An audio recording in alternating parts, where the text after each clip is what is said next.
Welcome to the physics class. आज के video का टॉपिक है आरटीएम नागपुर यूनिवर्सिटी के तहत BSc second year semester 4 physics paper 2 के सभी 4 यूनिट्स के ऊपर वेरी शॉर्ट क्वेश्चंस देखेंगे। ये शॉर्ट क्वेश्चंस यूनिवर्सिटी के एग्जाम में क्वेश्चन नंबर 5 में पूछे जाते हैं। तो फर्स्ट यूनिट है यूनिट 1 सॉलिड स्टेट इलेक्ट्रॉनिक्स। इसके ऊपर जितने भी शॉर्ट क्वेश्चंस बनते हैं एक एक मार्क के लिए जो पूछे जाते हैं तो वो आज डिस्कस करेंगे। तो फर्स्ट क्वेश्चन है why GE germanium is preferred over silicon in semiconductor devices. तो इसका आंसर इस तरह से लिख सकते हैं कि at room temperature internal barrier potential और जंक्शन पोटेंशियल या फिर उसको बैंड गैप भी कहते हैं तो वो जर्मेनियम के लिए बहुत कम होती है, यानी कि 0.3 इलेक्ट्रॉन वोल्ट होती है। सिलिकॉन के लिए यही 0.7 इलेक्ट्रॉन वोल्ट होती है और इसीलिए जर्मेनियम फिर प्रीफर किया जाता है सेमीकंडक्टर डिवाइसेस के लिए। तो ये बैंड गैप का मतलब होता क्या है कि जैसे हम पीएन जंक्शन बनाते हैं, यानी कि एक पी टाइप सेमीकंडक्टर और एन टाइप सेमीकंडक्टर को जब ज्वाइन करते हैं तो यहाँ पर एक बैरियर आता है, पोटेंशियल बैरियर आता है। तो इस डायोड को ऑपरेट करने के लिए हमें इसको पोटेंशियल अप्लाई करना पड़ेगा, बैटरी से कनेक्ट करना पड़ेगा। तो इलेक्ट्रॉन्स को एन रीजन से पी रीजन ट्रैवल करने के लिए जो भी एनर्जी चाहिए, जो भी वोल्टेज चाहिए, तो वो होता है 0.3 इलेक्ट्रॉन वोल्ट जर्मेनियम के लिए और सिलिकॉन के लिए 0.7 इलेक्ट्रॉन वोल्ट। इसका मतलब है कि जर्मेनियम सेमीकंडक्टर के लिए बहुत कम पोटेंशियल लगता है इलेक्ट्रॉन को फ्लो करने के लिए, इसलिए जर्मेनियम प्रीफर किए जाते हैं। ठीक है, तो इस चार्ट में से भी आप देख पा सकते हो कि जो जर्मेनियम है तो वो 0.3 वोल्टेज पर ही मैक्सिमम करंट दे रहा है। ठीक है, और एज कम्पेयर सिलिकॉन या फिर गैलियम आर्सेनाइड जो है तो इनको सब ज्यादा वोल्टेज लगता है, इसलिए जर्मेनियम प्रीफर किया जाता है। Next question is state the applications of light emitting diode, यानी कि एलईडी। ये 2 बार एक मार्क के लिए पूछा गया क्वेश्चन है। तो फर्स्ट एप्लीकेशन एलईडी का, LED are use in rolling display, यानी कि जो शॉप्स होते हैं तो वहां पर जो रोलिंग डिस्प्ले लगाई जाती है तो वो भी एलईडी से बने हुए होते हैं। सेकंड एप्लीकेशन है कि LEDs are use as a brake indicator in vehicles, यानी कि जो भी हमारे 2 व्हीलर्स 4 व्हीलर्स होते हैं तो उसमें जो इंडिकेटर्स होते हैं लाइट्स तो वो एलईडी के ही बने हुए होते हैं। नेक्स्ट थर्ड एप्लीकेशन की LEDs are use in traffic signals light, जो कि हम जब भी ट्रैवल करते हैं तो हमें ट्रैफिक सिग्नल्स पे भी ये एलईडी दिखाई देते हैं। फोर्थ यूनिट है LEDs are use as a light source in optical fibre communication, यानी कि जब भी ऑप्टिकल फाइबर्स यूज होते हैं कम्युनिकेशन पर्पज के लिए, यानी कि डेटा ट्रांसमिशन के लिए, तो वहां पर जो केबल्स यूज होते हैं तो जो सोर्स होता है, यानी कि source for the information, to travel the information. ठीक है, तो इंफॉर्मेशन सेंड करने के लिए भी हम LED as a light use करते हैं। ठीक है, नेक्स्ट क्वेश्चन है define and state necessity of heat sink in transistor. ये भी 2 बार क्वेश्चन पूछा गया है एक मार्क के लिए। तो इसको इस तरह से समझते हैं, ये जो आप डायग्राम देख पा रहे होंगे तो ये ट्रांजिस्टर है। ठीक है, और ये जो जिसके ऊपर में इसे फिट किया गया है तो ये है सिंक। तो सिंक का यूज क्या है, क्योंकि power transistors are use in power amplifiers and has to handle a large current to get heated. ठीक है, to bypass this extra heat metal plate is attach with a transistor which is called the heat sink. ठीक है, तो heat sink keeps a transistor safe and avoid thermal runaway, तो इसलिए heat sink use किया जाता है। क्योंकि जो ये ट्रांजिस्टर्स होते हैं पावर ट्रांजिस्टर, इसमें जब भी करंट पास करते हैं, ठीक है, मैक्सिमम करंट या large amount of current pass करते हैं तो ये हीटेड हो जाती है। तो जो भी हीट आ रही है तो इसको कहीं ना कहीं से डिसिपेट करना है, यानी कि रिमूव करना है, तो इसलिए ये मेटल यूज किए जाते हैं, जिससे ये क्या करता है कि हीट को एब्जॉर्ब कर लेता है और इसे एग्जॉस्ट कर देता है। ठीक है, इसी को हम हीट सिंक कहते हैं। और हीट सिंक क्या करता है, ये थर्मल रनवे को अवॉइड करता है। थर्मल रनवे क्या होता है तो ये नेक्स्ट आने वाले क्वेश्चंस में हम इसको भी एक्सप्लेन करेंगे। नेक्स्ट क्वेश्चन है what is leakage current in a transistor. एक मार्क के लिए क्वेश्चन पूछा गया, लीकेज करंट का मतलब क्या है। तो आप इस डायग्राम से देख पा सकते हो कि एक सिंपल डायग्राम है कि देखो कि ये जो नल है, नल को हमने पूरी तरह से बंद कर दिया, फिर भी यहां से एक एक बूंद टपक रही है। सो इसी तरह से इफेक्ट इस ट्रांजिस्टर्स में होता है, यानी कि जब भी ट्रांजिस्टर वर्किंग में होता है तो वहां से इलेक्ट्रॉन्स फ्लो करते हैं, ठीक है, थ्रू दिस बैंड गैप। लेकिन ऐसी भी कंडीशंस होते हैं कि इलेक्ट्रॉन्स जब भी ट्रांजिस्टर्स ऑफ मोड में होता है तब भी वहां से करंट फ्लो होता है। So that current is called as the leakage current. तो इसको हम इस तरह से लिख सकते हैं कि the current flows due to minority charge carrier in the blocking direction when one of the electrode is open in transistor is called as a leakage current. ठीक है, तो माइनॉरिटी चार्ज का मतलब क्या है कि देखो कि जैसे अगर ये पीएन जंक्शन ट्रांजिस्टर होगा, सपोज मान लो पीएनपी होगा या एनपीएन ट्रांजिस्टर होगा, तो अगर सपोज मान लो कि इसमें हमने एन टाइप का डोप किया है, तो एन टाइप बहुत कम क्वांटिटी में हमने डोप किया। एन का मतलब वो इलेक्ट्रॉन्स देता है, तो इलेक्ट्रॉन्स क्या हुए, माइनॉरिटी चार्ज हुए, और होल्स क्या हुए, मेजॉरिटी चार्ज हुए। ठीक है, तो इन माइनॉरिटी चार्ज की वजह से करंट फ्लो करता है, तो इसे हम लीकेज करंट कहते हैं। नेक्स्ट क्वेश्चन है डिफाइन थर्मल रनवे। एक मार्क के लिए क्वेश्चन पूछा गया है। तो थर्मल रनवे का मतलब क्या है कि इस डायग्राम में आप देख पा सकते हो कि यहाँ पर क्या हो रहा है कि ये जो बैटरीज है तो बैटरीज में भी थर्मल रनवे होता है, यानी कि ये जल रहा है। ठीक है, और ये जो राइट हैंड साइड में जो एक डायग्राम देख पा रहे हो तो ये इसका आईआर इंफ्रारेड इमेज है एक डिवाइस की, जो कि अब अंदर से हीट हो रहा है या गर्म हो रहा है। ठीक है, तो इसको इस तरह से लिख सकते हैं कि with the increase in the transistor temperature the collector leakage current increases. So this producing heating effect in transistor, resulting further increase in collector current continuously, resulting damage of transistor. So this self destruction of transistor due to heating effect is called thermal runaway. इसका मतलब क्या है कि जब भी हम transistor को किसी एप्लीकेशन में यूज करते हैं तो क्या होता है कि जब ये लीकेज कलेक्टर करंट जो होता है, ठीक है, तो ये बढ़ता है, तो उस कलेक्टर करंट की वजह से क्या होता है कि हीट जनरेट होती है, ठीक है। जैसे हीट जनरेट होती है उस हीट की वजह से फिर से कलेक्टर करंट और बढ़ने लगता है, तो इससे क्या होता है कि जो ट्रांजिस्टर होता है तो अब वो ज्यादा हीट की वजह से जलने लगता है, ठीक है, खुद ही जलने लगता है, क्योंकि उसको ये कलेक्टर करंट भी तो बढ़ाना है, ठीक है, ये भी बढ़ता है, तो इसकी वजह सो इसी इफेक्ट को हम थर्मल रनवे कहते हैं, हीटिंग इफेक्ट को। नेक्स्ट क्वेश्चन है what is the function of emitter bypass capacitor in CE amplifier, एक मार्क के लिए क्वेश्चन पूछा गया।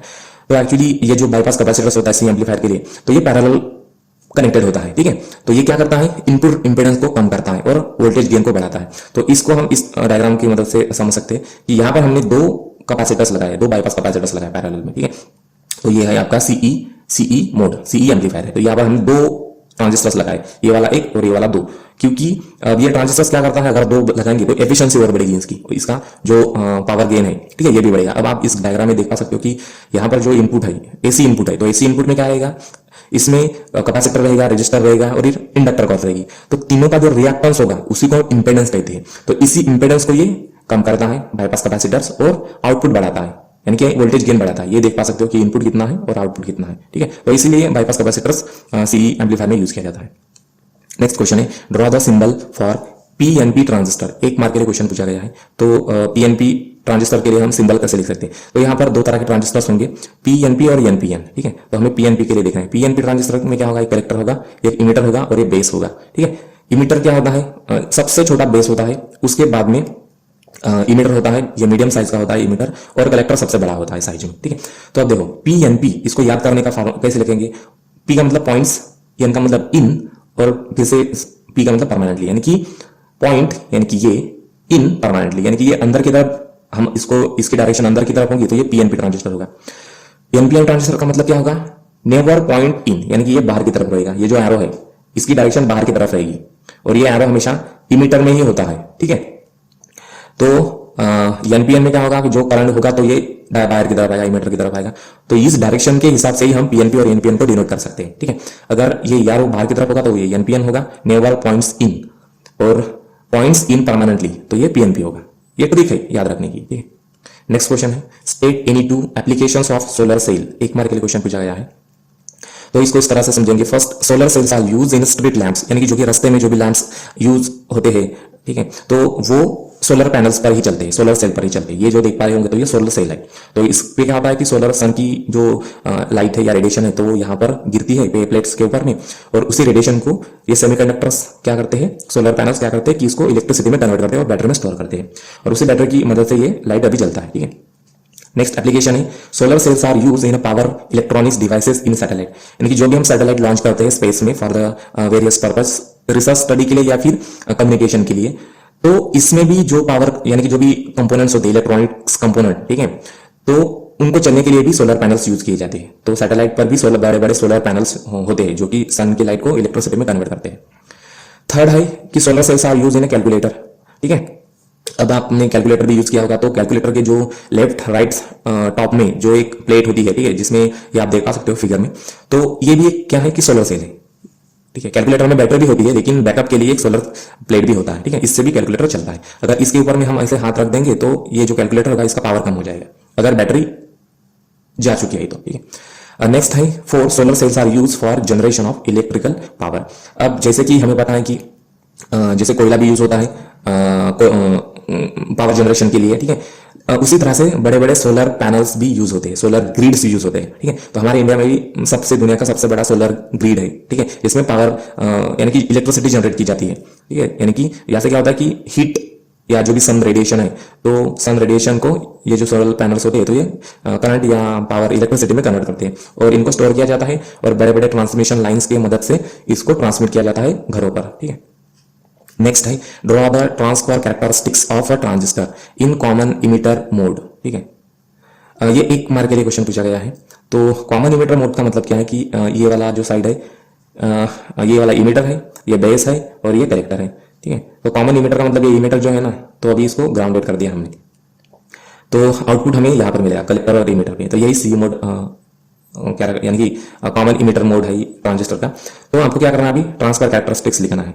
तो ये वाला आपका ये जो ग्राफ दिख रहा है आईसी, आईसी का मतलब कलेक्टर करंट, ये वाला IC collector current versus base current, यानी कि ये वाला, ठीक है। Collector current versus base current को हम अगर ड्रॉ करते हैं तो हमें एक स्ट्रेट लाइन मिलती है, और इसका स्लोप अगर निकालते हैं तो हमें ट्रांसफर कैरेक्टरिस्टिक्स कर्व मिलता है। सेकंड है आउटपुट कैरेक्टरिस्टिक्स कर्व, ये collector current versus CE voltage है। सीई वोल्टेज का मतलब ये वाला वोल्टेज अक्रॉस ये वाला वोल्टेज, ठीक है। ये इनपुट कैरेक्टरिस्टिक्स हमें IB current versus base emitter voltage में अगर ग्राफ प्लॉट करते हैं तो हमें ये वाला इनपुट कैरेक्टरिस्टिक्स मिलता है, ठीक है। नेक्स्ट क्वेश्चन है what is emitted by the emitter of a NPN transistor, answer this question for the PNP transistor also. एक मार्क के लिए क्वेश्चन पूछा गया है।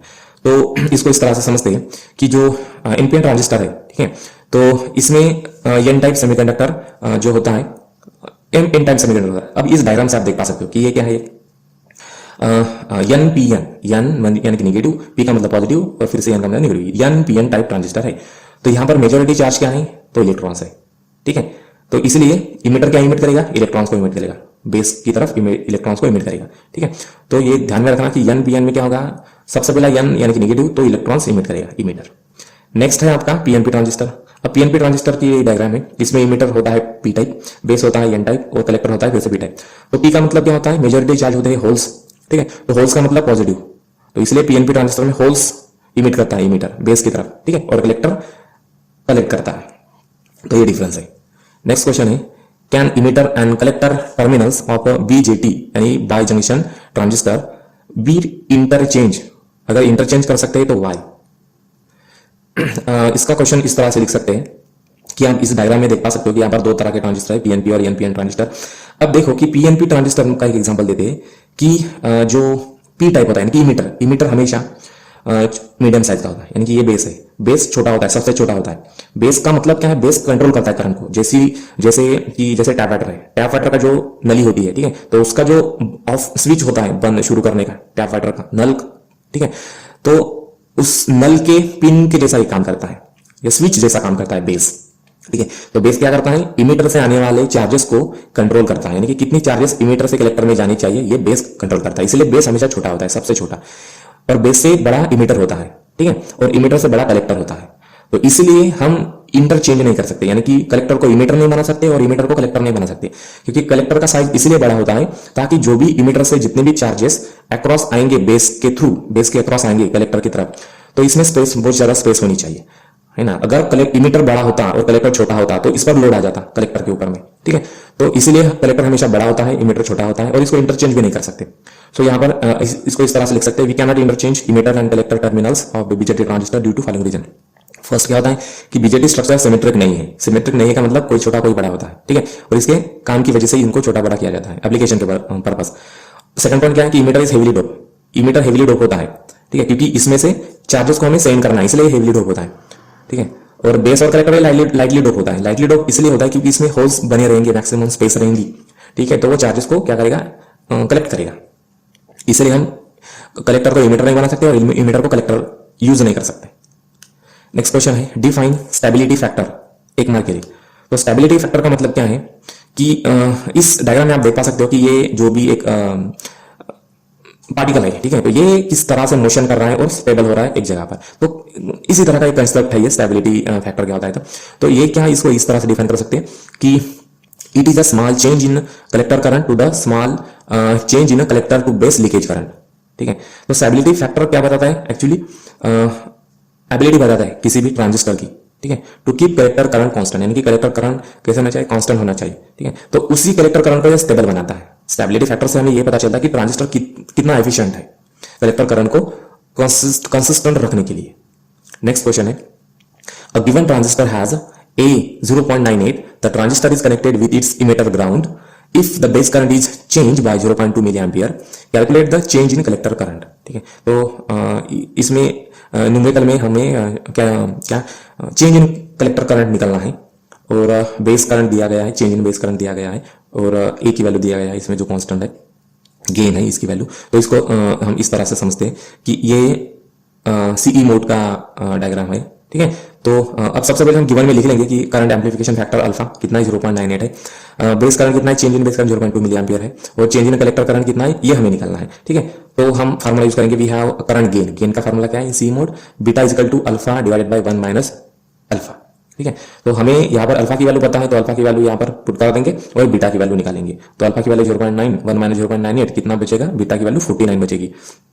ठीक है, तो अब बीटा की वैल्यू निकाल दिया, तो उसके बाद में हमें अब कलेक्टर करंट निकालना है। तो इसके लिए फार्मूला क्या है, beta is equal to delta I C upon delta I B. ठीक है, तो डेल्टा आई बी पता है हमें, चेंज इन बेस करंट, और बीटा भी पता है, तो आई से निकालना है। तो बीटा से हम डेल्टा आई बी मल्टीप्लाई कर देंगे और इस फार्मूला में हम वैल्यूज पुट कर देंगे, आई बी की वैल्यू 0.2 और बीटा की वैल्यू 49। तो चेंज इन कलेक्टर करंट कितना होगा, 9.8 मिली एम्पियर, ये आपका फाइनल आंसर होगा। Next question is, calculate the current amplification factor in common emitter mode in, इसमें क्या दिया गया है, चेंज इन कलेक्टर करंट दिया गया है 10 मिली एम्पियर है, और चेंज इन बेस करंट दिया गया है 0.5 मिली एम्पियर है।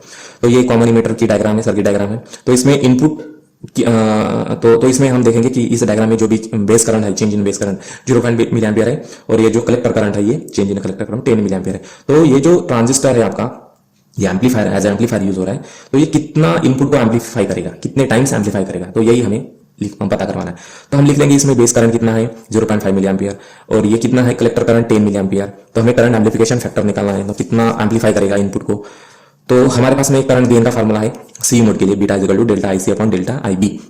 इसमें जो भी गिवन वैल्यू है वो लिख लेंगे और इसको सॉल्व कर देंगे, तो हमें मिलेगा बीटा की वैल्यू 20। ठीक है, 20, तो 20 टाइम्स इनपुट को ये एम्पलीफाई करेगा। नेक्स्ट क्वेश्चन है, the current gain for transistor is कितना है, 350 beta, calculate the current gain alpha. ये 2 बार 1 मार्क के लिए क्वेश्चन पूछा गया है। तो जो न्यूमेरिकल है तो ये कॉमन इमीटर मोड पर ही अप्लाई है, यानी कि इसके ऊपर ही है, बेस्ड है। तो हम अब इसमें निकाल देंगे कि सबसे पहले गिवन जो डेटा है वो लिख लेंगे, करंट एम्पलीफिकेशन फैक्टर कितना है, बीटा 350, करंट गेन अल्फा की वैल्यू हमें निकालना है। तो इसके लिए हमारे पास में करंट एम्पलीफिकेशन फैक्टर यानी कि बीटा का एक फार्मूला है जिसमें अल्फा यूज किया जाता है। तो alpha is equal to beta divided by 1 plus beta. ठीक है, तो इसमें बीटा की वैल्यू दी गई है, तो बीटा की वैल्यू इसमें हम पुट कर देंगे। तो पुट करने के बाद में हमें क्या मिलेगा, अल्फा की वैल्यू 0.99। ठीक है, तो ये आपका करंट गेन, अगर बीटा एम्पलीफिकेशन फैक्टर 350 होता है तो करंट गेन आपको इतना मिलेगा। ठीक है, नेक्स्ट यूनिट है unit 2 field effect transistor. First question है, draw the symbol for P channel JFET. P channel JFET, JFET का मतलब junction field effect transistor, junction field effect transistor. तो अब जेफेड के लिए सिंबल इस तरह से निकालते हैं, एक सर्कल किया जाता है, उसमें जनरली जेफेड में क्या होता है, एक ड्रेन होता है, एक गेट होता है और एक सोर्स होता है। सोर्स से चार्जेस निकलते हैं, गेट कंट्रोल करता है कितनी चार्जेस को अलाउ करना है, और ड्रेन क्या करता है, उसको कलेक्ट करता है। यानी कि सोर्स एज अ इमीटर है, ट्रांजिस्टर से कंपेयर करते हैं तो गेट एज अ बेस है और ड्रेन एज अ कलेक्टर है। ठीक है, तो एन चैनल जेफेड का मतलब क्या होगा, ये जो एरो होगा वो इन होगा। एन, अब इसको ट्रिक समझिए, एन का मतलब इन, तो ये जो एरो है ये इनसाइड रहेगा। ठीक है, तो इसको कहेंगे एन चैनल जेफेड। और ये जो पी चैनल है तो ये इससे अपोजिट रहेगा, ये दूर रहेगा, बाहर की तरफ रहेगा। ठीक है, एन से अपोजिट पी चैनल रहेगा। तो इस तरह से आप सिंबल लिख सकते हो। नेक्स्ट क्वेश्चन है, explain why a depletion region in JFET junction field effect transistor is wedge shape. 1 mark के लिए क्वेश्चन पूछा गया, तो इसको हम इस तरह से समझते हैं कि यहाँ पर देख पा सकते हो कि ये एक जेफेड है। जेफेड यानी कि इसमें ये ट्रांजिस्टर जैसे काम करता है कि ये क्या है, ड्रेन का मतलब ये collector as a collector use होगा, गेट का मतलब बेस और सोर्स का मतलब इमीटर। ठीक है, तो अब गेट क्या करता है, कंट्रोल करता है सोर्स से कितने इलेक्ट्रॉन्स ड्रेन की तरफ जाएंगे इसको। तो अब क्या होगा कि ये जो ड्रेन है, ठीक है, तो ड्रेन पॉजिटिव टर्मिनल पर कनेक्टेड है और गेट जो है ये नेगेटिव टर्मिनल पर कनेक्टेड है। गेट क्या है, ये गेट नीला, नीला का मतलब पी, ये पी टाइप है और इसको नेगेटिव टर्मिनल है। ड्रेन क्या है, ये एन टाइप है ये। ठीक है, एन टाइप का नेगेटिव, नेगेटिव पॉजिटिव टर्मिनल पर है। तो क्या आप इस डायग्राम से देख पा सकते हो कि ये एन टाइप है, ये पी टाइप है। एन टाइप अगर कैथोड यानी कि नेगेटिव को कनेक्टेड है तो ये क्या होगा, रिवर्स होगा, फॉरवर्ड बायस होगा। ठीक है, नेगेटिव को हम अगर नेगेटिव टर्मिनल कनेक्ट करते हैं तो नेगेटिव नेगेटिव का रिपेल होगा, तो वो धकेलेंगे सामने की तरफ और ये फॉरवर्ड बायस होगा। लेकिन अगर हम नेगेटिव को यानी कि एन टाइप को पॉजिटिव टर्मिनल कनेक्ट करते हैं तो क्या होगा, नेगेटिव पॉजिटिव अट्रैक्शन, और ये जो डिप्लेशन रीजन है ये बढ़ जाएगा। अब डिप्लेशन रीजन जैसे बढ़ जाएगा तो इलेक्ट्रॉन यहाँ से यहाँ फ्लो होना बंद हो जाएंगे, यानी कि जाएंगे नहीं, या दिक्कत होगी यहाँ से यहाँ जाने के लिए।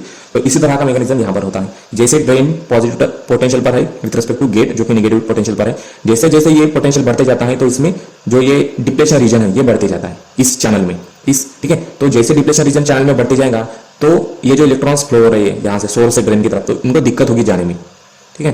तो तो यही कारण है कि रिवर्स बायसिंग की वजह से ही इसमें वेज शेप रीजन जेफेट में बनता है, जिसके वजह से गेट कंट्रोल करता है सोर्स से ड्रेन में कितने इलेक्ट्रॉन्स फ्लो होंगे उसे। नेक्स्ट क्वेश्चन है डिफाइन पिंच ऑफ वोल्टेज इन जेफेट। ठीक है, तो फिर से इसको इस तरह से लिख सकते हो कि it is the voltage across drain and source up to which drain current increase linearly and beyond which drain current remain constant. ठीक है, तो इसी को क्या कहते हैं हम पिंच ऑफ वोल्टेज कहते हैं। तो पिंच ऑफ वोल्टेज का मतलब क्या है कि हम वोल्टेज बढ़ाते जाएंगे अक्रॉस ड्रेन सोर्स, ये जो है वोल्टेज, जैसे जैसे वोल्टेज बढ़ाते जाएंगे तो क्या होगा कि जो ड्रेन करंट होगा तो वो एक बढ़ता जाएगा और कुछ टाइम के बाद में ये सैचुरेटेड होगा। तो उसी वोल्टेज को जब तक कि ड्रेन करंट सैचुरेट नहीं होता, सैचुरेट का मतलब कांस्टेंट हो गया अभी, तो वैसे वोल्टेज को हम क्या करेंगे, पिंच ऑफ वोल्टेज कहेंगे। नेक्स्ट क्वेश्चन है what are the demerits of JFET. Junction field effect transistor के डीमेरिट्स क्या है, डिसएडवांटेजेस क्या है। तो फर्स्ट डिसएडवांटेजेस है कि ये जो है ना लो गेन बैंडविड्थ डिवाइस है। ठीक है, और सेकंड क्या है कि जैसे हम फ्रीक्वेंसी इंक्रीज करते हैं तो ये इसका परफॉर्मेंस जो होता है तो वो डिक्रीज होता है। ठीक है, यानी कि इसको अगर एम्पलीफिकेशन के लिए, ये भी तो ट्रांजिस्टर ही है, तो ट्रांजिस्टर को जैसे हम लो ये जो भी बैंडविड्थ होती है यानी कि ठीक है, तो लो फ्रीक्वेंसी के लिए हम इसको यूज कर सकते हैं इस जेफेट को। अगर ज्यादा फ्रीक्वेंसी अगर यूज करना है तो इसका परफॉर्मेंस फिर पुअर मिलेगा या डिक्रीज हो जाएगा। तो ये उसके कुछ डिमेरिट्स है। Next question is calculate the dynamic resistance of JFET junction field effect transistor with amplification factor 70 दिया गया है और ट्रांसकंडक्टेंस दिया गया है 350 माइक्रोमो। एक मार्क के लिए क्वेश्चन पूछा गया है। तो अब सबसे पहले गिवन डेटा लिख लेंगे हम। ट्रांसकंडक्टेंस कितना है 350 माइक्रोमो, माइक्रो का मतलब 10⁻⁻6 मो। ठीक है, तो एम्पलीफिकेशन फैक्टर देगा है 70, डायनामिक रेजिस्टेंस हमने निकालना है। तो सबसे पहले हम एम्पलीफिकेशन फैक्टर का फार्मूला यूज करेंगे जो कि mu equal to GM into RD. अब हमें आरडी निकालना है तो क्या होगा, mu divided by GM. So RD equal to mu divided by GM. Mu की वैल्यू लिख लेंगे 70, जीएम की वैल्यू लिख लेंगे 350 इंटू 10⁻⁻6। अब ये जो डिनोमिनेटर में -6 है ये न्यूमरेटर में जाएगा तो +6 होगा। ठीक है, तो ये हो गया +6। अब इसको डिवाइड करते हैं तो हमें रेजिस्टेंस मिलेगा, डायनामिक रेजिस्टेंस 0.2 इंटू 10⁻6 ओहम यानी कि 0.2 मेगा ओहम। ये होगा आपका answer. Next question is calculate the voltage gain of a JFET voltage amplifier having transconductance 4000 माइक्रोमो दिया गया है और लोड रेजिस्टेंस दिया गया है 10 किलो ओहम का। तो वोल्टेज गेन निकालना है। तो ये प्रीवियस एग्जांपल जैसा ही क्वेश्चन है। ठीक है, तो सबसे पहले गिवन डेटा लिख लेंगे। ट्रांसकंडक्टेंस दिया गया है 4000 माइक्रो का मतलब 10⁻⁻6 मो। तो इसको अभी कन्वर्ट कर देंगे। ठीक है, अब ये -6 है, ये कितने जीरो है 1 2 3, तो 4 में से 3 जीरो हम माइनस कर देंगे क्योंकि ये पॉजिटिव जीरो है। तो क्या मिलेगा हमें, 6 में से 3 गए 3 रहे। ठीक है, इसलिए 10⁻³ मो। लोड रेजिस्टेंस कितना है 10 किलो ओम का, किलो का मतलब 4, सॉरी किलो का मतलब 3, लेकिन ये 10 है, 10 का एक जीरो यानी कि 4, 10⁻4 ओम वोल्टेज गेन निकालना है। तो अब वोल्टेज गेन का फार्मूला हम लिख लेंगे जेफेट के लिए, AB equal to RL into GM। ठीक है, तो RL की वैल्यू पुट कर देंगे, GM की वैल्यू पुट कर देंगे। यहाँ पर देखो पावर में 4 है, ये -3 है, 4 में से 3 गए बचा 1 यानी कि 40, वोल्टेज गेन होगा 40। Next question is JFET has the following parameters IDSS 32 milli ampere है। ठीक है, यानी कि करंट है drain to source current 32 milli ampere. ठीक है, गेट टू सोर्स वोल्टेज है -8 वोल्ट और फिर से दूसरा दिया gate to source volt -4.5 volt. Find the value of drain current. अब सबसे पहले जो भी गिवन डेटा है वो लिख लेंगे। गेट करंट जो कि है हमारा IDSS 32 मिली एम्पियर, मिली का मतलब -3 ampere. Gate to source voltage है VGS और GS और पिंच ऑफ वोल्टेज है -8 वोल्ट। ठीक है, ड्रेन करंट निकालना है हमें, तो इसके लिए फार्मूला यूज करेंगे ड्रेन करंट के लिए is given by ID equal to IDSS under bracket 1 minus VGS divided by VGS of pinch off voltage. तो इसमें जो भी डेटा है वो हम इसमें लिख लेंगे। अब लिखने के बाद में इसे सॉल्व कर देंगे तो फाइनली हमें ड्रेन करंट की वैल्यू मिल जाएगी 32 इंटू 10⁻³ इंटू 1 माइनस 0.56, तो ये आएगा 0.44। इसको इसका मल्टीप्लाई कर देंगे तो ID की वैल्यू आएगी 14 इंटू 14.08 इंटू 10⁻³ एम्पियर यानी कि 14.08 मिली एम्पियर, -3 है तो milli ampere. Next question is calculate the resistance between gate and source if reverse gate voltage of 15 volt which produce gate current 10⁻³ micro amp in a given JFET. एक mark के लिए question पूछा गया है। तो इसको इस तरह से लिखेंगे। गिवन में जो भी डेटा गया है गेट करंट दिया गया है 10⁻³ माइक्रो एम्पियर, माइक्रो का मतलब -6 और -3 -9 एम्पियर। गेट वोल्टेज दिया गया है 15 वोल्ट, तो गेट टू सोर्स रेजिस्टेंस निकालना है। तो गेट टू सोर्स रेजिस्टेंस निकालने का फार्मूला हमारे पास में RGS इक्वल टू VGS यानी कि gate to source voltage divided by gate current. तो इसमें जो भी गिवन डेटा की वैल्यू है वो पुट कर देंगे और ये डिनोमिनेटर में -9 है, न्यूमरेटर में जाएगा तो +9 होगा। तो गेट टू सोर्स रेजिस्टेंस कितना है 15 इंटू 10⁻19 ओहम। नेक्स्ट क्वेश्चन है in FET field effect transistor transconductance is 6 milli ampere per volt when reverse gate to source voltage changes by 0.2 volt find corresponding change in drain current. Drain current निकालने के लिए सबसे पहले जो भी given data है वो सब वैल्यू यहाँ पर पुट कर देंगे, ट्रांसकंडक्टेंस की value, gate to source voltage की वैल्यू पुट कर देंगे और चेंज इन ड्रेन करंट की वैल्यू निकालना है। तो इसके लिए फार्मूला हमें अप्लाई करना पड़ेगा। We have transconductance GM equal to delta ID मतलब ड्रेन करंट और ये VGS का मतलब गेट टू सोर्स वोल्टेज। ठीक है, तो ID निकालना है तो GM इंटू VGS कर देंगे, इसमें जो भी गिवन डेटा है वो पुट कर देंगे तो हमें ड्रेन करंट मिलेगा 3 मिली एम्पियर। नेक्स्ट क्वेश्चन है draw the circuit symbol of P channel enhancement MOSFET. MOSFET का मतलब metal oxide semiconductor field effect transistor. तो ये मेटल ऑक्साइड यूज किया जाता है और सेमीकंडक्टर, तो इसलिए इसको मोसफेट कहा जाता है। तो मोसफेट पी चैनल का सिंबल क्या है, तो ये जो है इसमें भी ड्रेन होता है, गेट होता है और सोर्स होता है, लेकिन सिंबल अलग अलग होते हैं।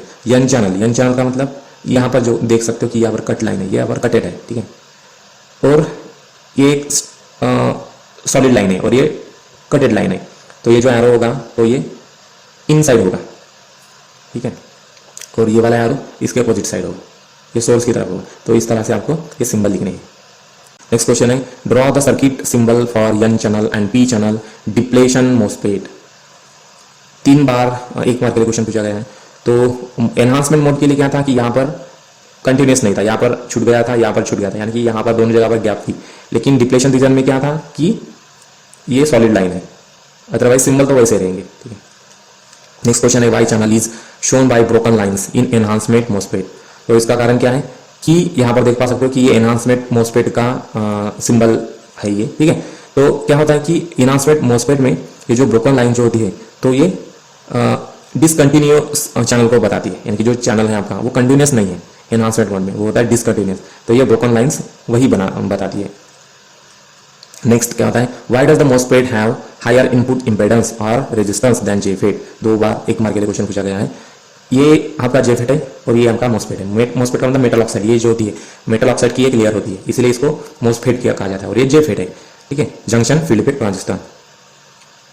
तो मोसफेट का रेजिस्टेंस इस मेटल ऑक्साइड की जो एक थिन लेयर होती है, ठीक है, तो इसकी वजह से ये इसका इनपुट क्या होता है ज़्यादा होता है, इनपुट रेजिस्टेंस ज़्यादा होता है। जेफेट में नहीं होता, प्योर सेमीकंडक्टर यूज होता है, लेकिन मोसफेट में ये ऑक्साइड लेयर होती है मेटल। नेक्स्ट क्वेश्चन है why depletion MOSFET it's called as a dual mode MOSFET. एक मार्क के लिए क्वेश्चन पूछा गया है, तो इसको इस तरह से समझते हैं।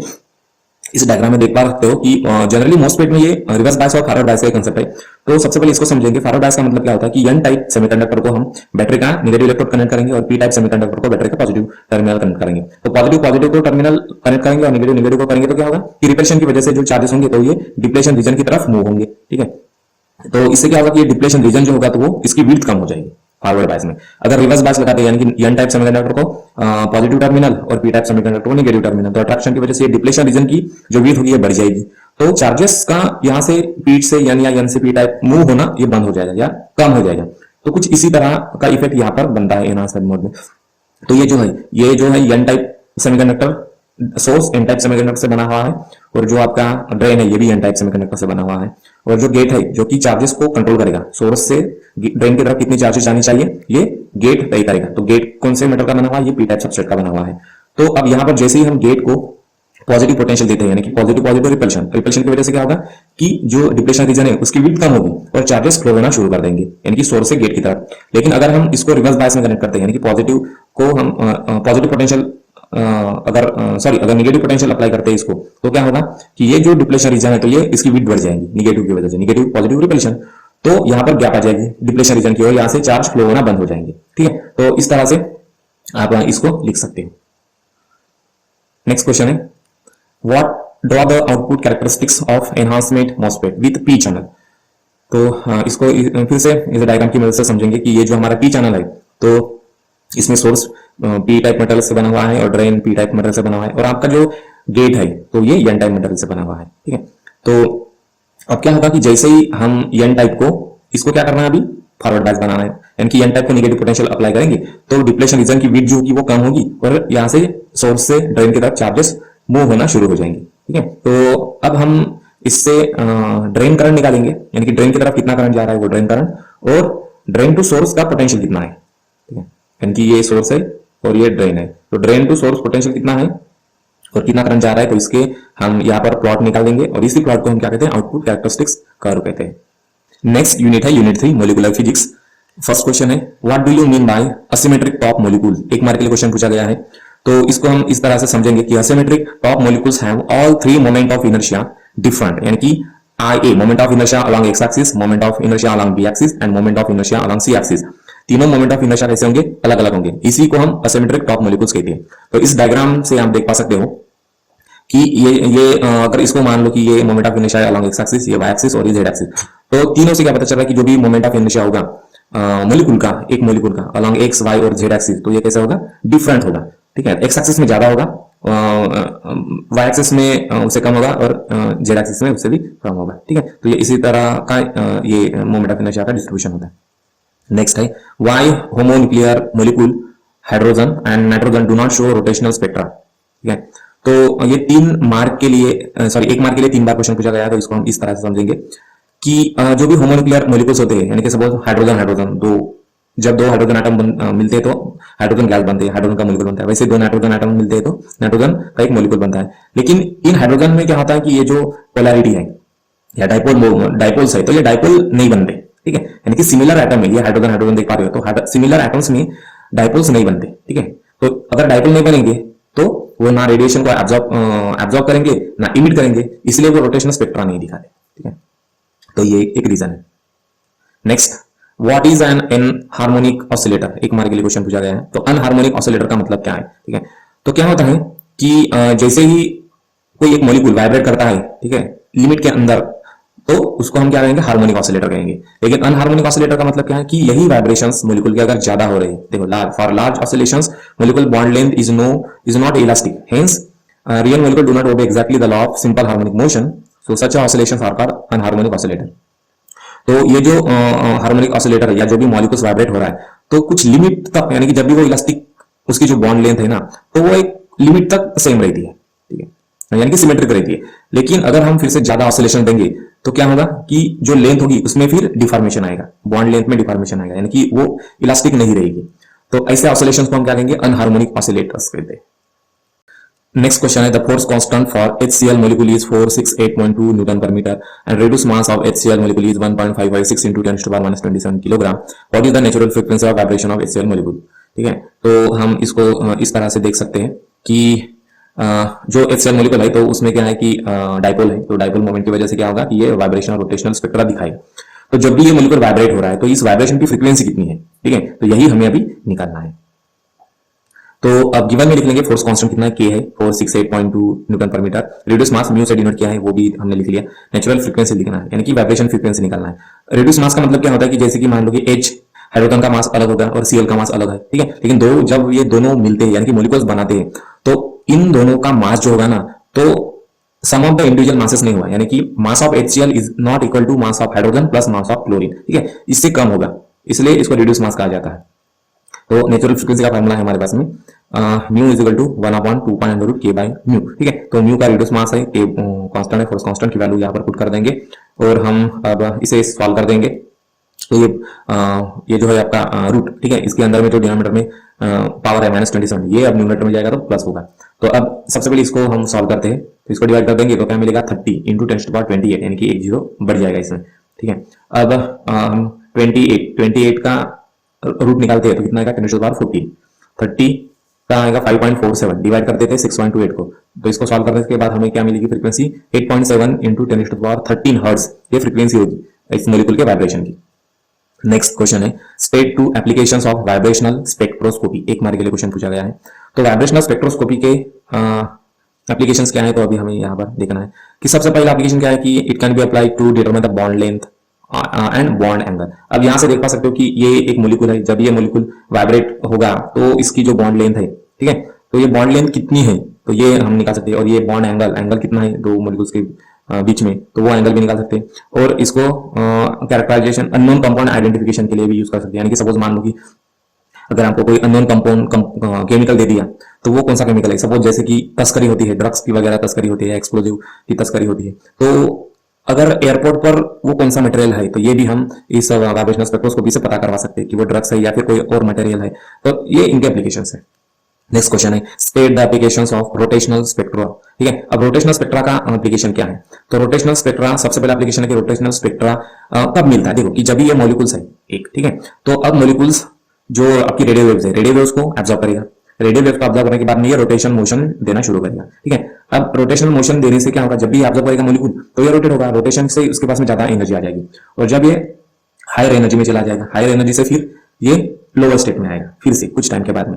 तो लोअर स्टेट में आने के बाद में ये एनर्जी को इमिट करेगा।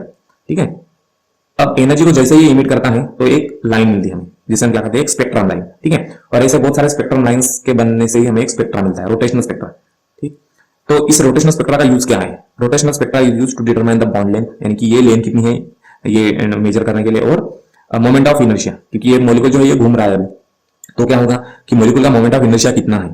ठीक है, तो ये भी हम निकाल सकते हैं, या बॉन्ड एंगल कितना ये भी हम निकाल सकते हैं, या एनर्जी कितनी लगती है उसको रोटेशनल मॉलिक्यूल को रोटेशनल मोशन करने के लिए कितनी एनर्जी लगती है, तो वो ये सारे डेटा हम यहाँ से निकाल सकते हैं। नेक्स्ट क्वेश्चन है what is the difference between absorption and emission spectra. ठीक है, तो एब्जॉर्प्शन स्पेक्ट्रा और इमिशन स्पेक्ट्रा में क्या फर्क है, तो ये अभी हमें इसमें दिखना है। देखो एब्जॉर्प्शन स्पेक्ट्रा का मतलब क्या है कि it is the wavelength of light absorb by material. ठीक है, और सेकंड वन क्या है? It is used to identify the chemical composition. अब देखो इस डायग्राम की मदद से हम इसको समझेंगे। एब्जॉर्प्शन स्पेक्ट्रा क्या है कि ये कोल्ड गैस है, यानी कि बादल है, कोल्ड गैस के बादल है स्पेस का, हम स्पेस में देखेंगे ये स्पेस में ऐसे बादल होंगे बहुत सारे हाइड्रोजन के या अलग अलग गैसेस के। तो जब लाइट, ठीक है, लाइट इस कोल्ड गैस में जाएगी तो ये क्या होगा? एब्जॉर्ब करेगा। ठीक है, लाइट को एब्जॉर्ब करेगा कोल्ड गैस, और वो एक्साइटेड होगा।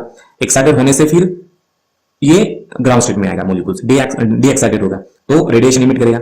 अब जब भी रेडिएशन इमिट करेगा तो इसको हम जब स्पेक्ट्रोग्राफ में देखते हैं, स्पेक्ट्रोग्राफ क्या एक ऐसी मशीन है कि जो स्पेक्ट्रा को स्टडी करता है, कि स्पेक्ट्रा हम उससे देख सकते हैं, स्पेक्ट्रम देख सकते हैं। तो इस स्पेक्ट्रम में आपको ब्लैक लाइंस दिखे होंगे। ठीक है, कलरफुल बैकग्राउंड पर, इसका बैकग्राउंड देखो तो कलरफुल है, और उस कलरफुल बैकग्राउंड पर ब्लैक लाइंस है। ठीक है, तो अगर किसी कलरफुल बैकग्राउंड पर ब्लैक लाइंस दिखते हैं तो उसे हम एब्जॉर्प्शन स्पेक्ट्रा कहेंगे। और इस एब्जॉर्प्शन स्पेक्ट्रा से हमें क्या पता चलेगा कि ये जो गैस है तो इसका कंपोजिशन क्या है, क्योंकि ये जो लाइंस होंगे ना तो ये अलग अलग एटम्स या अलग अलग एलिमेंट्स के लिए अलग अलग होंगे, इनकी पोजीशन अलग अलग होंगी। ठीक है, तो आप इस लेफ्ट हैंड साइड वाली डायग्राम से देखवा सकते हो कि अगर सोडियम एटम होगा, ठीक है, अगर सोडियम एटम लाइट को एब्जॉर्ब करता है और फिर से इमिट करता है तो उसका स्पेक्ट्रा हमें इस तरह से दिखेगा। यहाँ पर एब्जॉर्प्शन और इमिशन दोनों स्पेक्ट्रा दिए गए हैं। ठीक है, उसी तरह से नाइट्रोजन गैस के लिए है, हाइड्रोजन गैस के लिए स्पेक्ट्रा कैसा होगा और ऑक्सीजन गैस के लिए कैसा होगा। तो ये आप इस डायग्राम से देख सकते हो कि ये जो लाइंस है, इन लाइन की पोजीशन से ही हमें वो मटेरियल या कंपोनेंट या फिर उसको क्या कहेंगे एटम या एलिमेंट कौन सा होगा, तो ये हम इस स्पेक्ट्रा की मदद से समझ सकते हैं। तो इमिशन स्पेक्ट्रा क्या होगा कि ऑलरेडी जो गैस है वो हॉट गैस है, यानी कि सन। ठीक है, सन तो ये हॉट गैस है, तो वो ऑलरेडी रेडिएशन इमिट कर रहा है। तो उस रेडिएशन को जब हम स्पेक्ट्रोग्राफ में देखते हैं तो हमें अब ब्लैक लाइन की वजह से ब्लैक लाइन की जगह कलरफुल लाइंस दिखेंगी, और उसका बैकग्राउंड क्या होगा? तो ब्लैक बैकग्राउंड होगा। तो इमिशन स्पेक्ट्रा ब्लैक बैकग्राउंड होगा और कलरफुल लाइंस होंगे, और एब्जॉर्प्शन स्पेक्ट्रा में बैकग्राउंड होगा वो कलरफुल होगा, और जो लाइंस होंगे स्पेक्ट्रम लाइंस तो वो ब्लैक होंगे। लेकिन इनकी पोजीशन देखो सेम ही है, क्योंकि इन दोनों गैस में एक ही तरह का एलिमेंट है या एक ही तरह का एटम्स होंगे या मॉलिक्यूल्स होंगे। इसी तरह से इनकी जो पोजीशन है, ये लाइंस की पोजीशन स्पेक्ट्रल लाइंस की, तो ये कैसी है? एक जैसी है। ठीक है, इसलिए इमिशन स्पेक्ट्रा हो या एब्जॉर्प्शन स्पेक्ट्रा हो तो वो एक ही इंफॉर्मेशन बताता है, वो है कि मटेरियल का कंपोजिशन बताता है, केमिकल कंपोजिशन बताता है। ठीक है, तो इस तरह से हम इमिशन स्पेक्ट्रा और एब्जॉर्प्शन स्पेक्ट्रा को लिख सकते हैं। नेक्स्ट क्वेश्चन है define zero point energy. Zero point energy का मतलब क्या है कि अब जैसे ही देखो कि जैसे हम किसी भी मटेरियल को या किसी भी चीज को, ठीक है, जैसे ही उसका टेम्परेचर बढ़ाते हैं तो उसके अंदर में जितने भी मॉलिक्यूल्स होंगे तो वो बहुत ज्यादा वाइब्रेट करने लगते हैं, क्योंकि वो जो मॉलिक्यूल्स होते हैं वो एनर्जी को एब्जॉर्ब करते हैं। अगर हम हीट करेंगे किसी भी चीज को या वाटर को हीट करेंगे सपोज, तो वाटर में जो मॉलिक्यूल्स होंगे तो वो हीट को एब्जॉर्ब करेंगे और वाइब्रेट करने लगेंगे, जोर जोर से वाइब्रेट करने लगेंगे। इनके वाइब्रेट कर रहे हैं तो अभी इसमें वाइब्रेशन मोशन है, ठीक है, रोटेशनल मोशन है, इलेक्ट्रॉनिक मोशन है, इलेक्ट्रॉनिक ट्रांजिशन होगा। तो जैसे जैसे हम टेम्परेचर कम करते हैं तो ये वाइब्रेशन मोशन जो होंगे वो धीरे धीरे कम होना शुरू होंगे। फिर से इसका टेम्परेचर जीरो के तक या जीरो के नीचे लाते हैं तो फिर से वाइब्रेशन और धीमे होते जाएंगे। तो हम इनका टेम्परेचर इतना ज्यादा कम कर देंगे, इतना ज्यादा कम कर देंगे, टेम्परेचर का मतलब ये एक टाइप ऑफ एनर्जी ही है। ठीक है, तो इनका टेम्परेचर इतना ज्यादा कम कर देंगे कि इसमें जो वाइब्रेशनल मोशन होगी वो पूरी की पूरी जीरो हो जाएगी। ठीक है, तो ऐसे ही इसको इस तरह से डिफाइन कर सकते हैं कि it is the lowest ground state energy of system have when all the thermal and vibrational energy are remove. ठीक है, यानी कि जब किसी सिस्टम की वाइब्रेशनल और थर्मल एनर्जी निकाल देंगे। ठीक है, यानी कि जितने भी मॉलिक्यूल्स होंगे तो वो एकदम स्टेबल होंगे। अब वो वाइब्रेट ना वाइब्रेट कर रहे हैं ना रोटेट कर रहे हैं, एकदम स्टेबल है अपनी जगह पर। तो उस वक्त उनकी जो भी एनर्जी होगी कम से कम एनर्जी होगी, सो दैट कम से कम एनर्जी जीरो पॉइंट एनर्जी कहते हैं। नेक्स्ट क्वेश्चन है, what are the differences between atomic spectra and molecular spectra. Atomic spectra और मॉलिक्यूलर स्पेक्ट्रा के बीच में क्या डिफरेंस है वो भी निकालना है। तो इसको हम इस तरह से देख सकते हैं कि जो एटॉमिक स्पेक्ट्रा है, ठीक है, तो spectra emitted by the atoms in atomic state is known as the atomic spectra. ठीक है, और मॉलिक्यूलर स्पेक्ट्रा का मतलब क्या है, the spectra emitted by the molecules containing two और मोर एटम्स। मॉलिक्यूल्स तो 2 या 3 एटम का बना हुआ होता है। तो जैसे ही देखो यहां से देख सकते हो कि एक मॉलिक्यूल है, इसके ऊपर रेडिएशन गिर रहा है तो ये ऑब्जर्व कर रहा है और इमिट कर रहा है, तो जो इमिटेड स्पेक्ट्रा है उसी को क्या कहते हैं, मॉलिक्यूलर स्पेक्ट्रा कहेंगे। और मॉलिक्यूल का स्पेक्ट्रम ये ऐसे दिखेगा हमें, ठीक है, ऐसे डोम जैसे दिखेगा। और एटॉमिक स्पेक्ट्रा क्या है, एक ही एटम है, एटम के अंदर में जो इलेक्ट्रॉन है तो वो एनर्जी को ऑब्जर्व करता है तो हायर स्टेट में जाएगा। ठीक है, और जैसे हायर स्टेट से लो स्टेट में आएगा तो फिर से रेडिएशन को इमिट करेगा। तो इमिटेड रेडिएशन हमें इस तरह से दिखेगा। ये है आपका स्पेक्ट्रा, एटॉमिक स्पेक्ट्रा। तो एटॉमिक स्पेक्ट्रा एक सीधी लाइन दिखती है, जबकि हमने प्रीवियस एग्जांपल में देखा था एब्जॉर्प्शन हो या इमिशन हो तो वो एटॉमिक स्पेक्ट्रा ही कहलाता है, ये वाला। ठीक है, और मॉलिक्यूलर स्पेक्ट्रा कैसे होता है, ये इसका डोम दिखता है इसे, और एटॉमिक में शार्प दिखता है। ठीक है, नेक्स्ट क्वेश्चन है, identify the molecules which will emit the vibrational spectrum of excitation hydrogen, HF, nitrogen, HCl, oxygen and HBr। तो इसको हम इस तरह से समझेंगे कि यहां से देख पा सकते हो कि जो भी वाइब्रेशनल स्पेक्ट्रा होता है ना, तो कौन सा मॉलिक्यूल वाइब्रेशनल स्पेक्ट्रा देगा, इसके लिए भी कंडीशन है। इसके लिए कंडीशन क्या है कि वो जो मॉलिक्यूल है वो हेटेरोन्यूक्लियर होने चाहिए, यानी कि HH नहीं होना चाहिए, होमोजेनस है। होमो का मतलब सेम। ठीक है, अगर सेम होंगे तो उसमें ये डाइपोल नहीं होंगे, डिफरेंट है तो ये डाइपोल होंगे। अगर डाइपोल है तो वो वाइब्रेशनल स्पेक्ट्रा दिखाएंगे। ठीक है, तो ये कंडीशन है। इसलिए यहाँ इस एग्जाम इस जो आपका न्यूमेरिकल है, ठीक है, या फिर जो भी क्वेश्चन है तो उसमें देख सकते हो हाइड्रोजन क्या है, ये होमो न्यूक्लियर है, HF ये हेटेरोन्यूक्लियर है, और ये जो नाइट्रोजन ये भी होमोन्यूक्लियर है, ऑक्सीजन ये भी होमोन्यूक्लियर है। तो एक जैसे एटम्स के मिलने से जो भी होमोन्यूक्लियर मॉलिक्यूल जो बनेंगे, ठीक है, तो वो वाइब्रेशन स्पेक्ट्रम दिखाते नहीं। अलग अलग एटम्स जब मॉलिक्यूल बनाते हैं, यानी कि HCl हो गया, HBr हो गया, HN हो गया, HO हो गया, तो इस तरह से हेटेरोन्यूक्लियर मॉलिक्यूल्स क्या दिखाता है, वाइब्रेशनल स्पेक्ट्रा दिखाते हैं। ठीक है, नेक्स्ट है, spacing between a series of lines in a microwave spectrum is x, what is the value of rotational constant. एक मार्क का क्वेश्चन है, तो इसको हम इस तरह से समझेंगे कि spacing between series of lines is given bye, spacing कितनी कैसे पता चले। एक्चुअली स्पेसिंग का मतलब क्या, देखो जब एक मॉलिक्यूल है तो जब जो आपकी स्पेक्ट्रम है, ठीक है, सॉरी जो भी रेडिएशन है, तो रेडिएशन को जब एब्जॉर्ब करेगा तो एब्जॉर्ब करने से क्या होगा कि जो रेडियो वेव्स है, रेडियो वेव्स को एब्जॉर्ब करेगा तो वो एक्साइटेड स्टेट में चला जाएगा। सपोज मान लो ये 0B स्टेट में है, एनर्जी को ऑब्जर्व कर लिया तो वो ये 2B स्टेट में चला गया। 2B स्टेट से जब ये नीचे आएगा तो एक स्पेक्ट्रम दिखाएगा। ठीक है, फिर ये सेकंड दूसरी स्टेट से जब ट्रांजिशन करेगा तो दूसरी स्पेक्ट्रल लाइन दिखाएगा, ऐसे और स्पेक्ट्रल लाइन दिखाएगा। ठीक है, तो दो स्पेक्ट्रल लाइन के बीच में कितनी स्पेसिंग है, 4B - 2B, कितनी है 2B, तो ये वाली स्पेसिंग है वो spacing between series of lines 2B। ठीक है, तो रोटेशनल कांस्टेंट B को हम रोटेशनल कांस्टेंट कहते हैं, तो B की वैल्यू कितनी होगी, न्यू डिवाइडेड बाय 2। न्यू का मतलब ये है फ्रीक्वेंसी। ठीक है, स्पेसिंग है। नेक्स्ट क्वेश्चन है, what is the selection rule for rotational transition. एक मार्क के लिए क्वेश्चन है, यानी रोटेशनल ट्रांजिशन करने के लिए कंडीशन क्या है। ठीक है, तो ये वाला एक क्वेश्चन है, तो इसको हम कंडीशन देखेंगे कि जैसे कि मैंने पहले बताया कि ये मॉलिक्यूल है, मॉलिक्यूल जब रेडियो वेव्स या माइक्रोवेव्स को ऑब्जर्व करेगा तो ये रोटेट करने लगेगा। रोटेट करने से क्या होगा कि एक एक्साइटेड स्टेट में चला जाएगा। एक्साइटेड स्टेट से जब ये ग्राउंड स्टेट में आएगा तो ये एक लाइन देगा, स्पेक्ट्रल लाइन देगा, फिर दूसरी स्पेक्ट्रल लाइन, फिर तीसरी स्पेक्ट्रल लाइन। लेकिन दो स्पेक्ट्रल लाइन के बीच में जो भी स्पेसिंग होगी ये कितनी होगी, 2B की होगी। तो आप यहां से देख पा सकते हो कि जब भी ट्रांजिशन हो रहा है तो ये कहां से कहां हो रहा है, देखो 1 से 0, 1 से 0, यानी कि चेंज कितना हो रहा है, +-1 है ना। 2 से 1 चेंज कितना हो रहा है, 2 - 1 1। फिर 3 से 2 चेंज कितना आ रहा है, 3 - 2 1। यानी कि रोटेशनल स्पेक्ट्रा मिलने के लिए या रोटेशनल ट्रांजिशन के लिए कंडीशन क्या है, +-1 होना चाहिए। तो -1 होना चाहिए या फिर +1 होना चाहिए। -1 कब होगा, जब ये लोवेस्ट स्टेट से हायर स्टेट में जाएगा तब भी हमें स्पेक्ट्रा मिलेगा यही।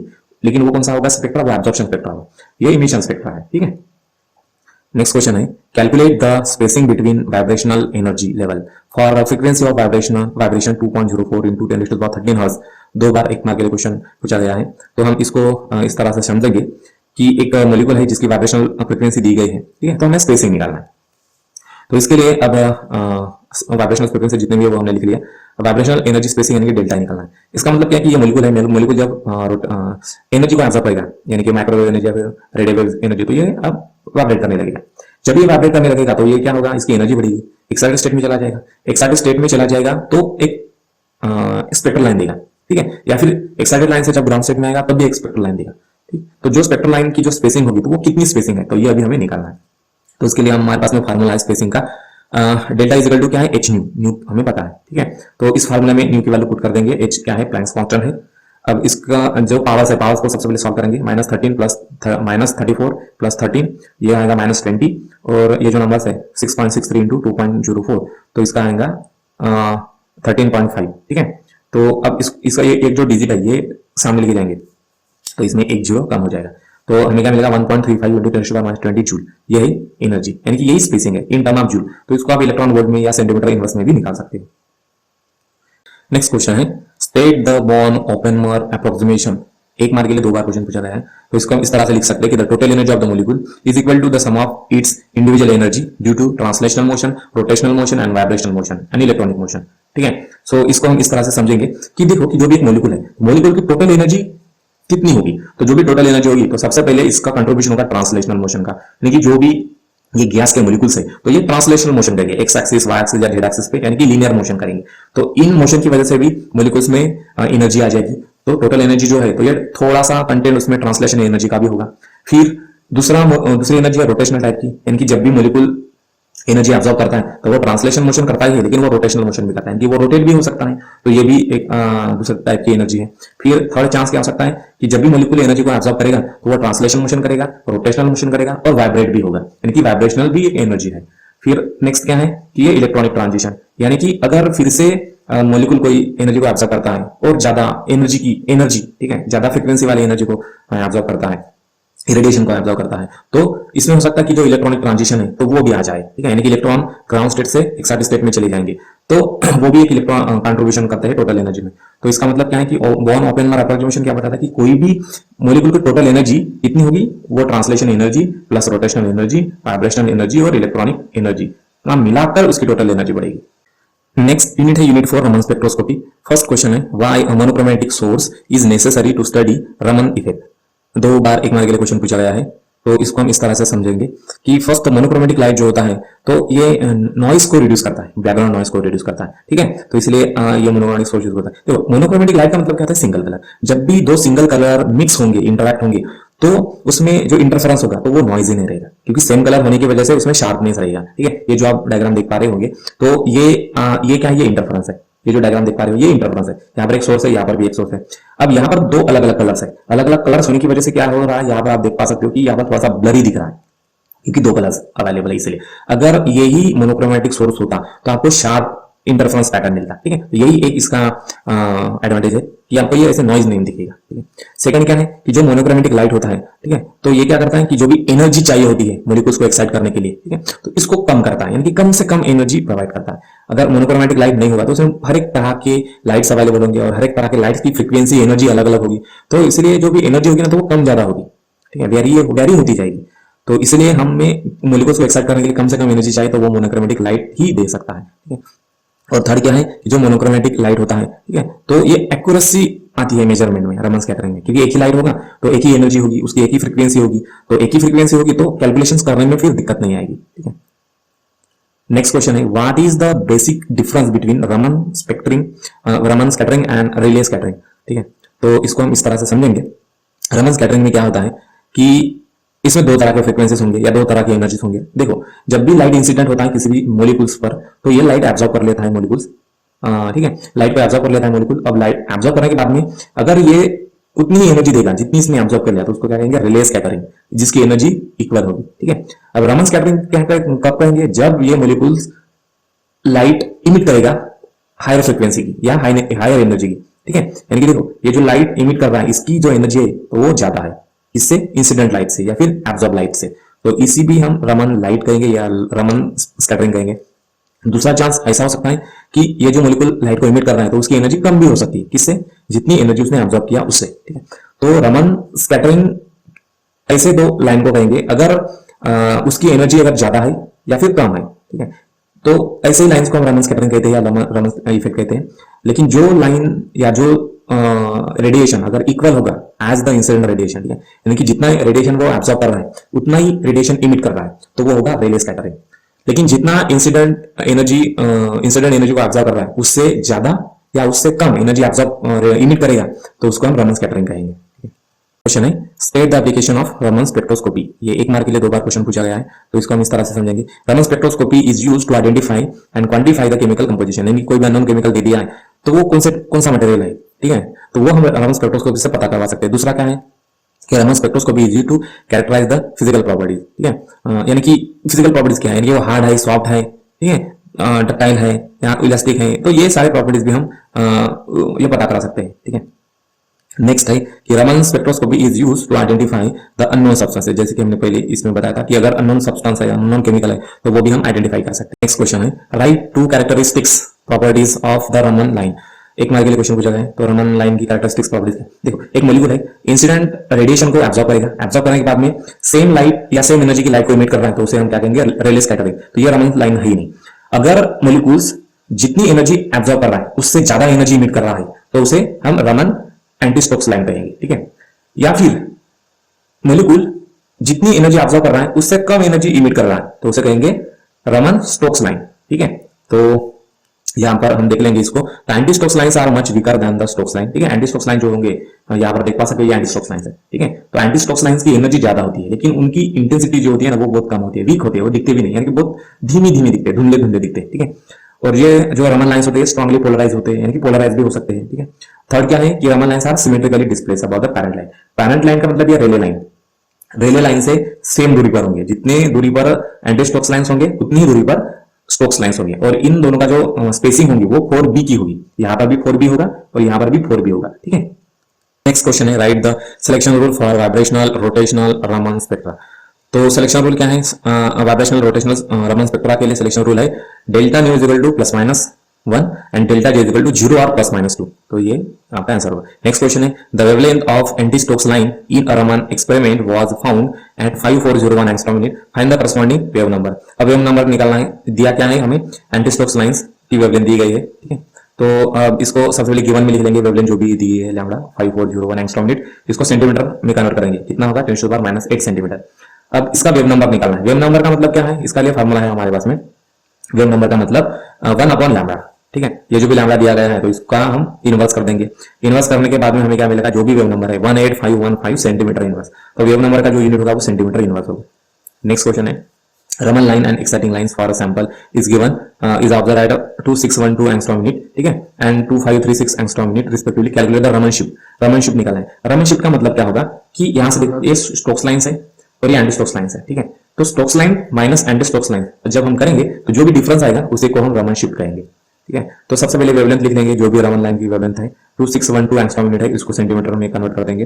फिर एक्साइटिंग लाइन जो है, ठीक है, जो भी एब्जॉर्ब कर रहा है रेडिएशन, तो उसकी वेवलेंथ दी गई है, इसको भी सेंटीमीटर में कन्वर्ट कर देंगे। और रमनशिप निकालना है। रमनशिप निकालने के लिए सबसे पहले हमें वेव नंबर निकालना होगा रमन का, ठीक है। तो 1/λ फार्मूला है ये निकालने का, 1/λ माइनस 1/λ रमन लाइन, ठीक है। तो यहाँ पर हम वैल्यूज पुट कर देंगे और इसको सॉल्व कर देंगे, तो हमें रमनशिप मिलेगी 1148 सेंटीमीटर इनवर्स।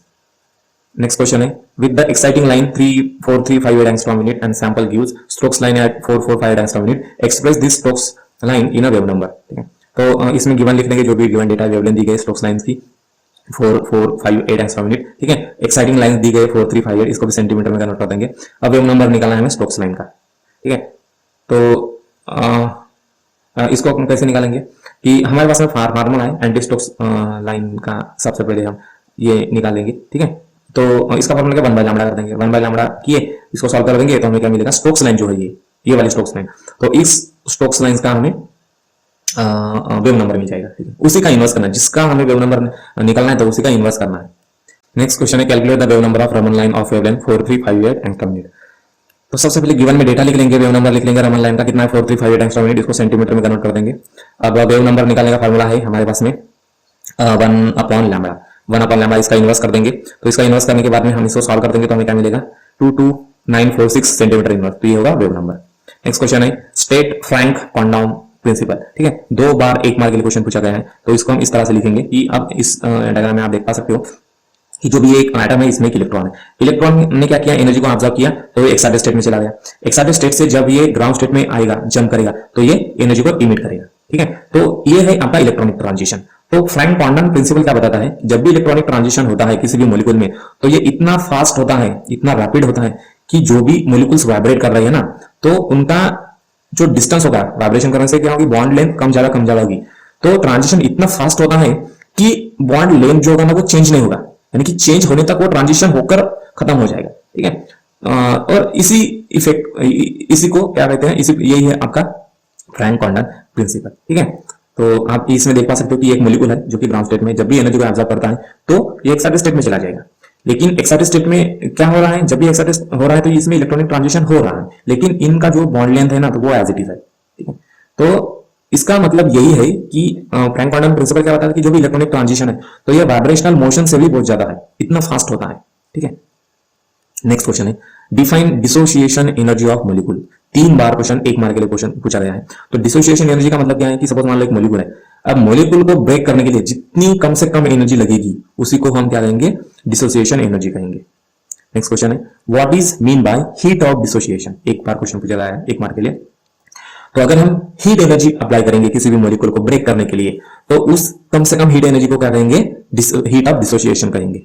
नेक्स्ट क्वेश्चन है what is ESR, electron spin resonance spectroscopy, ठीक है। इसको हम इस तरह से समझेंगे कि electron spin resonance spectroscopy is one of the method to study the properties of unpair electron molecules और मटेरियल, यानी कि ऐसे मॉलिक्यूल्स या ऐसे मटेरियल जिनमें सिंगल अनपेयर इलेक्ट्रॉन्स होंगे, यानी कि सिंगल इलेक्ट्रॉन होंगे। तो यहां पर आप देख पाते हो ये टिटेनियम, वैनेडियम, क्रोमियम और मैंगनीज, ठीक है। तो ये एलिमेंट्स है, तो इनके आउटर मोस्ट शेल में देखेंगे यहाँ पर एक ही इलेक्ट्रॉन है, यहाँ पर 2 है तो ये पेयर इलेक्ट्रॉन है, ये अनपेयर है। तो इस तरह के इलेक्ट्रॉन्स होना किसी भी एलिमेंट में जब होंगे तो ये एल्यूमिनियम का एग्जांपल है। एल्यूमिनियम के आउटर मोस्ट शेल में 3 इलेक्ट्रॉन्स है, 3 इलेक्ट्रॉन्स है तो ये क्या है, अनपेयर इलेक्ट्रॉन्स है, ये पेयर नहीं कर सकते, ये इस तरह के 1 2 3, ठीक है, ये सिंगल सिंगल इलेक्ट्रॉन रहेंगे। तो ऐसे मटेरियल्स की हम स्टडी कर सकते हैं, ठीक है। तो इसमें क्या होता है कि जब भी एक इलेक्ट्रॉन्स होता है तो एक इलेक्ट्रॉन्स की वजह से एक उसके उस एटम में एक मैग्नेटिक प्रॉपर्टी आ जाएगी, यानी कि एक एटम एक मैग्नेट जैसा काम करता है, ठीक है। तो जब भी उस एटम को हम मैग्नेटिक फील्ड में रखते हैं तो क्या होगा कि एटम की खुद की एक मैग्नेटिक फील्ड है, तो जब हम उसको एक्सटर्नल मैग्नेटिक फील्ड में रखेंगे तो मैग्नेटिक फील्ड में चेंज आ जाएगा। तो जितना भी चेंज आता है, change in magnetic field overall, so उस चेंज मैग्नेटिक फील्ड से हम मटेरियल की स्टडी कर सकते हैं, यानी कि वो कौन से टाइप का मटेरियल है, उसमें फिजिकल केमिकल प्रॉपर्टीज क्या है, कंपोजिशन क्या है, तो इस तरह का हम स्टडी कर सकते हैं, ठीक है।